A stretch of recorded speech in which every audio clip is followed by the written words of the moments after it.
दशम स्कंद गोपलीला 19 अध्याय श्री शुकवाच।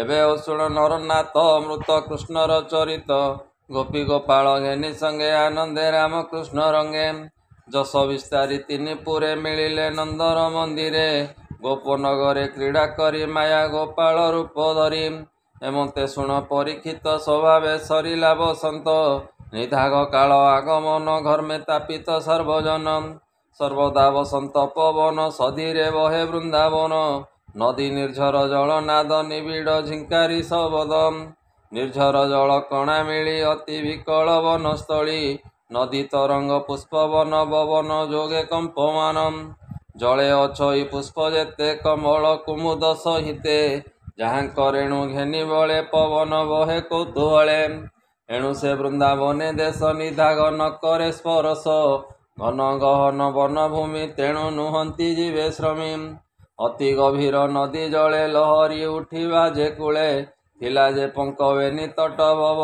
तरंगे धुआ तुठ पुणी ए वनभूमि देश न लागे आदित्यर त्रास स्वभावे कुसुमित वन चित्र मयूर पक्षी सोनम कोकिल सारस निकर भ्रमर ध्वनि मनोहर शुण राजन सावधाने राम गोविंद तो समने गोरु गोपाल संगे घेनी विशेष कले वेणु ध्वनि बालक क्रीड़ा सावधाने कृष्ण विजय वृंदावने रंग प्रबाल पुष्पगुच्छे मंडित चूड़ा बहिर्पुछे राम गोविंद गोपसुते खेलती नृत्य शुद्ध गीते ए कृष्णर नृत्य गोपे देखी मिलिले घरंत उपेखी केताल बाए मनोहर गभीर गीत नाद स्वर सिंगा मुरली नादे पुरी साधुए धन्य धन्य करी तेबे जेथिले शून्य पथे मिलिले कृष्णर अग्रते बने गोपाल रूप होई कृष्णर बेनी पाखे थाई स्तुति करती कृष्ण नामे लाट जेसने गुण ए स्तुति करती कृष्ण नामे भाट जेसने गुण गाने एक आरेक साधु बणी शुण पांडव चूड़ामणि तांडव रस सुखे हरि वृंदावन रे क्रीड़ा करी बालक राम कृष्ण बेले युद्ध करती बाहुबले कृष्णर नृत्य देखी पोए राम को बेढ़िले थोकाए खेमचाना दे गीत गाई के धाए सिंगानाद बाई ताल मुरली गाल तुर नाचंती ब्रह्मांड ठाकुर नृत्यर अंते परशंसी केत ही कहती विश्वासी देवे करती नाना स्तुति हर से पुष्प बरसंती कृष्णर संगे नृत्य करी बुलंती वृंदावन हेरी के बोले कुआरे धरी डाकंती बाहनाद करी कृष्ण उठिले उच्च वृक्षे फल तोलती नाना शिखे पोए आनिले जेजा मते अमर लोके जुते जुते एक आरेक मरा मरी साखी के करती मुरारी कर चरणे धरी छंदे युद्ध करती नाना बंदे के पछे थाई चक्षु बुझी नाम धरती मने हेजी मृगर प्राय केही धाई पक्षी प्राय के उड़ई भेकर प्राय के उड़ती चालती देखी हंसपंती वस्त्र पालटी वृक्ष डाले दोली करती कौतूहले पर्वत कुंज नदी कूले खेलती कृष्ण गोपवाले गाई चरती वेणुबाई बने खेलती बेनी भाई हेमंते कंसर असुर बने मिलिला नदी तीर प्रलंबा नामे महाबली लुचि देखई कृष्ण केली क्षणके सही न पारिला गोपाल रूपे कधइला असुर विचारई मने एहाकु मारिबी केशने गोपाल मध्य थिबी बसी मोर निकटे जेबे आसी मुंड मोड़ीबी धरी करे कहिबी कंसर छामुरे एमंते विचारई मने लतारे थाई वृंदावने माया गोपाल रूप होई मिलिला गोप मध्य जाई ताहा जानिले भावग्राही कहती गोपाल को चाही बालके शुण मो उत्तर मुहि जाणई खेल सार राजा परजा खेल अच्छी आस खेलिबा बल आंची शुणी सानंद मने हसी रुंड होइले सुत आसी राम गोविंदे करी राजा सकले होइले परजा होइले राम आड़े अधे श्रीकृष्ण पक्षे हेले अधे कृष्ण बोइले दुई दुई बल कसिबा युद्ध बई खेल पांचिले गोप पुए माया भियाण देवराए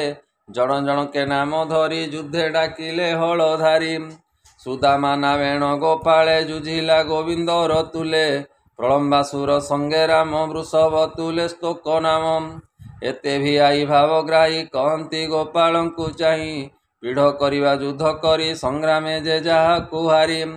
ଭାଣ୍ଡିର ବଟ ତଳେ ନେଇ ଥୋଇବ କାନ୍ଧରେ ବସାଇ। ହେଉ ବୋଇଲେ ଗୋପବାଳେ ଯୁଝନ୍ତି ଯେ ଯାହାର ବଳେ। ହାରିଲେ କାନ୍ଧ କରି ନେଇ ଛାଡ଼ନ୍ତି ବଟ ତଳେ ଯାଇ। ଏମନ୍ତେ ପ୍ରଭୁ ଦଇତାରି ଦାମର ତୁଲେ ଯୁଦ୍ଧ କରି। ଯୁଦ୍ଧେ ହାରିଲେ ନର ହରି ବଟେ ଛାଡ଼ିଲେ କନ୍ଧେ ହରି।